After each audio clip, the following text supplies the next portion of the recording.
Hello students, आइए देखते हैं चैप्टर 9 की अगली हेडिंग। अगली हेडिंग है आपके शरीर अवयवों की गतिक अवस्था।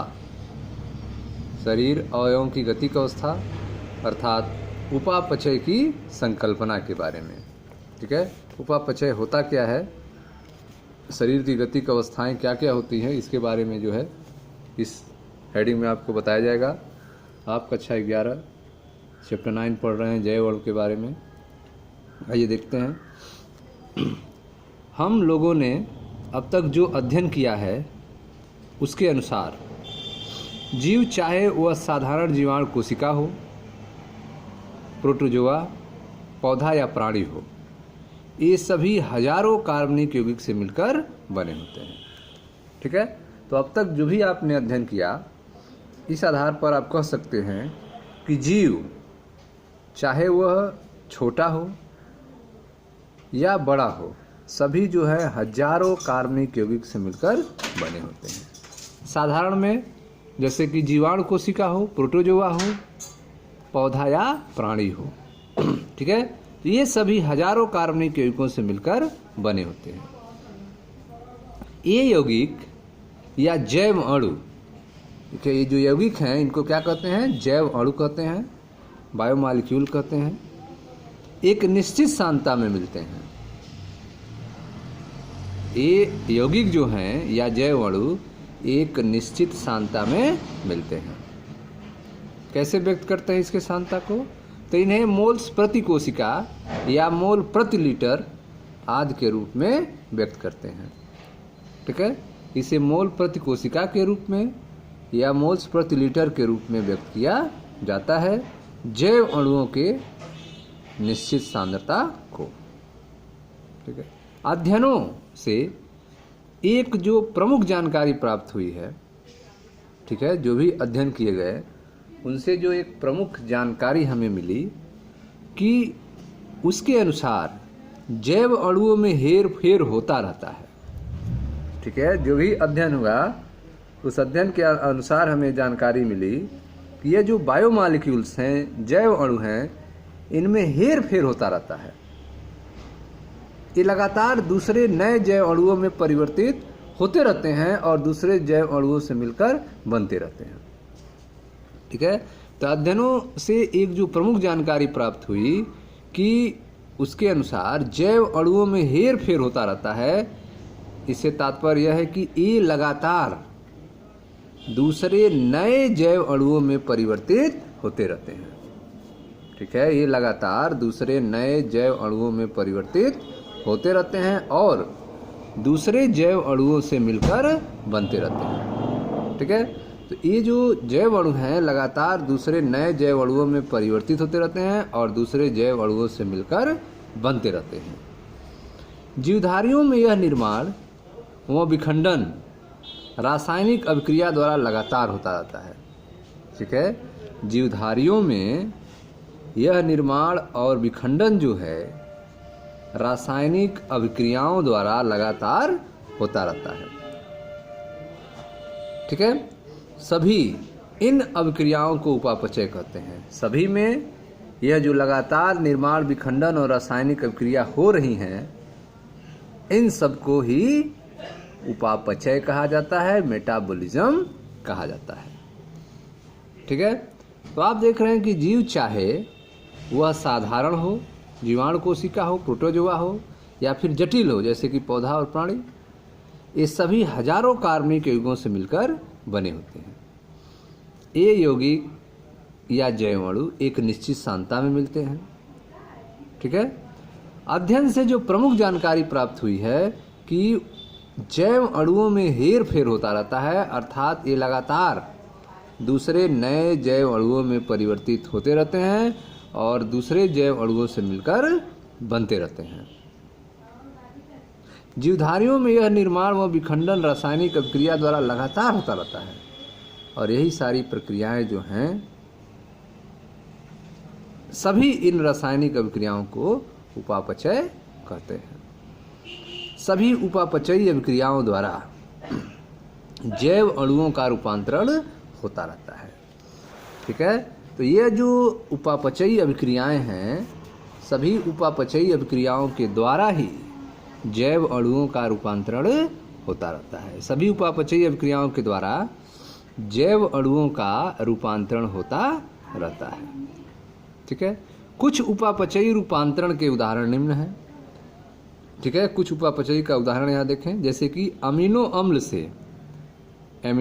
से कार्बन डाइऑक्साइड के निकलने के बाद एमिनो अम्ल का एमीन में बदलना। ठीक है, जब एमिनो अम्ल से कार्बन डाइऑक्साइड निकल जाता है तो एमिनो अम्ल जो है एमीन में कन्वर्ट हो जाता है। न्यूक्लियोटाइड क्षार से एमिनो समूह का अलग होना, डाइसैकराइड में ग्लाइकोसिडिक बंध का जल अपघटन, इस प्रकार 10 से हजारों उदाहरणों की सूची आप बना सकते हैं। ठीक है, जो उपापचयी रूपांतरण के उदाहरण हैं। ठीक है, तो सभी इन रासायनिक अभिक्रियाओं को उपापचय कहते हैं। सभी उपापचयी अभिक्रियाओं द्वारा जैव अणुओं का रूपांतरण होता रहता है। जैसे एमिनो अम्ल से कार्बन डाइऑक्साइड के निकलने के बाद एमिनो अम्ल का एमीन में बदलना, न्यूक्लियोटाइड क्षार से एमिनो समूह का अलग होना, डाइसैकराइड में ग्लाइकोसिडिक बंध का जल अपघटन। इस प्रकार से आप 10 से हजारों उदाहरण की सूची बना सकते हैं। अधिकांशतः इस प्रकार की रासायनिक अभिक्रियाएं अकेले नहीं होती हैं। ठीक है, तो इस प्रकार की जो रासायनिक अभिक्रियाएं होती हैं वह मैक्सिमम रूप से अकेले नहीं होती हैं, बल्कि सदैव अन्य दूसरी अभिक्रियाओं से कनेक्टेड होती हैं, जुड़ी होती हैं। उपापचयजों का एक दूसरे में परिवर्तन आपस में जुड़ी हुई अभिक्रियाओं की श्रृंखला से होता है। ठीक है, जो उपापचयज हैं, उपापचयजों का एक दूसरे में परिवर्तन आपस में जुड़ी हुई अभिक्रियाओं की श्रृंखला में होता है, एक चैन में होता है, जिन्हें उपापचयी पथ कहते हैं। ठीक है, तो उपापचयी पथ क्या होता है? ठीक है, जो भी उपापचयज हैं वे एक दूसरे में परिवर्तित होते हैं, लेकिन वह आपस में जुड़ी हुई अभिक्रियाओं की श्रृंखला से होता है। इन्हें ही उपापचयी पथ कहते हैं। ये उपापचयी पथ जो है वह शहर की कार मोटर यातायात व्यवस्था जैसी होती है। यह उपापचयी पथ शहर की कार यातायात मोटर व्यवस्था जैसी होती है। ये पथ या तो रेखीय या वृत्ताकार होते हैं। ये पथ एक दूसरे से आड़े तिरछे यातायात के संगम जैसे दिखाई पड़ते हैं। उपापचयज यातायात के कार्य मोटर की तरह एक निश्चित वेग व दिशा में उपापचयी पथ से होकर गमन करते हैं। ठीक है, तो जो भी उपापचयी पथ हैं वह भी एक निश्चित वेग और दिशा में उपापचयी पथ से होकर गमन करते हैं। यह उपापचयज बहाव शरीर के घटकों की गतिक अवस्था कहलाता है। ठीक है, यह जो मेटाबॉलिक फ्लो हो रहा है, उपापचयज बहाव हो रहा है, यह शरीर के घटकों की गतिक अवस्था कहलाता है। सबसे महत्वपूर्ण यह है कि आपस में जुड़ा हुआ यह उपापचयी यातायात अत्यंत निर्बाध गति से बिना दुर्घटना के स्वस्थ अवस्था बनाए रखने के लिए होता रहता है। ठीक है, तो यह जो उपापचयी बहाव है जिसके कारण शरीर के घटकों की गतिक अवस्था उत्पन्न हो रही है, यह बिना किसी दुर्घटना के स्वस्थ अवस्था बनाए रखने के लिए होता रहता है। इन उपापचयी अभिक्रियाओं की दूसरी विशेषता यह है कि इनकी प्रत्येक रासायनिक क्रिया उत्प्रेरित अभिक्रिया होती है। ठीक है, तो यह जो मेटाबॉलिक रिएक्शंस हो रहे हैं, इनकी एक विशेषता यह है कि इनकी जो प्रत्येक रासायनिक क्रिया है, केमिकल रिएक्शंस हैं, वे सब उत्प्रेरित अभिक्रिया हैं, किसी न किसी उत्प्रेरक के द्वारा उत्प्रेरित होती हैं। ठीक है, तो इन उपापचयी अभिक्रियाओं की दूसरी विशेषता यह है कि इनकी प्रत्येक रासायनिक क्रिया उत्प्रेरित अभिक्रिया है। जीव तंत्र में कोई भी उपापचयी रूपांतरण बिना उत्प्रेरक के संपन्न नहीं होता है। ठीक है, जीव तंत्र में कोई भी उपापचयी रूपांतरण बिना उत्प्रेरक के संपन्न नहीं होता है।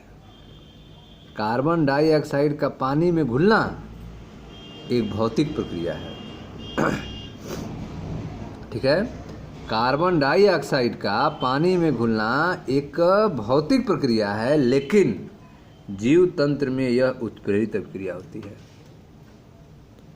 जीव तंत्र में अगर यह घटना हो तो इसे क्या कहेंगे? उत्प्रेरित अभिक्रिया कहते हैं। कार्बन डाइऑक्साइड का पानी में घुलना जो एक भौतिक प्रक्रिया है, लेकिन जीव तंत्र में यह एक उत्प्रेरित अभिक्रिया होती है। ठीक है, उत्प्रेरक जो किसी उपापचयी रूपांतरण की गति को बढ़ाते हैं वे भी प्रोटीन होते हैं। उत्प्रेरक जो किसी भी उपापचयी रूपांतरण की गति को तेज करते हैं, बढ़ाते हैं, वह भी उत्प्रेरक किससे बने होते हैं? प्रोटीन होते हैं, प्रोटीन से बने होते हैं। ये प्रोटीन जिनमें उत्प्रेरण की क्षमता होती है उन्हें एंजाइम कहते हैं। ठीक है, ऐसे प्रोटीन जिनमें उत्प्रेरण की क्षमता होती है उसे क्या कहते हैं? एंजाइम कहते हैं। तो एंजाइम क्या होते हैं? एंजाइम जो हैं प्रोटीन के बने होते हैं। ये उपापचयी रूपांतरण की गति को बढ़ाने का काम करते हैं। इनमें उत्प्रेरण क्षमता होती है। ठीक है, इन्हें ही एंजाइम कहा जाता है। ठीक है स्टूडेंट्स, तो यह था शरीर अवयवों की गतिक अवस्था अर्थात उपापचय की संकल्पना के बारे में। Thank you students.